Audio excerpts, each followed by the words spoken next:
ఎవరైనా యుద్ధంలో ఒకడు బాబులు దాడి చేస్తూ ఉంటే చూస్తా కూర్చుంటాడా? రెండోడు ఆటోమేటిక్గా పిల్లైనా పుల్ల ఎదురు తిరుగుతుంది. ఇప్పుడు పాలస్తీనా వాళ్ళు ఎలా ఎదురు తిరిగారు? గాజాలో ఎట్లాంటి దాడులు జరిగినాయి?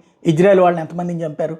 కాబట్టి ఇజ్రాయెల్ పెద్దది కదా అని చూస్తూ ఊరుకున్నారా? ఇజ్రాయెల్ మీదకి దాడికి వెళ్ళాలా? కసి అనేది ప్రారంభమైతే ఏమైనా జరుగుతుంది. అందులో కీలకమైనటువంటిది ఇప్పుడు ప్రస్తుతం ఇజ్రాయెల్ ఏం చేస్తుంది? ఇరాన్ దాడి చేస్తే చూస్తూ ఊరుకుంటుందా?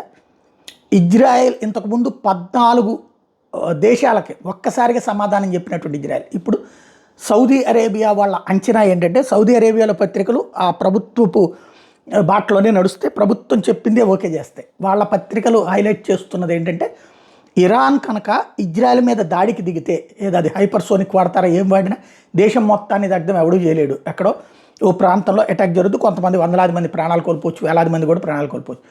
ఏ ఇన్సిడెంట్ జరిగినా దానికి ప్రతీకారంగా ఒక 100 ఏళ్ల పాటు ఇరాన్ ఇక కోలుకోలేని దెబ్బతీయాలన్నటువంటి ప్రయత్నం. అందులో నెంబర్ 1 వచ్చేటప్పటికి ఆయిల్ నిల్వలు, గ్యాస్ నిల్వలు, ఆయుధ నిల్వలు, అణుస్థావరాలు అంటే అణు తయారీ, యురేనియం ఉన్నటువంటి ఈ ప్లేసెస్ని టార్గెట్ చేసుకుని కూర్చున్నారు.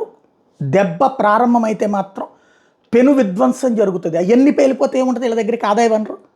అది చేయడానికి సిద్ధంగా ఉన్నారు అన్నటువంటిది ప్రస్తుతం సౌదీ అరేబియా వాళ్ళ అంచనాగా ఉంది.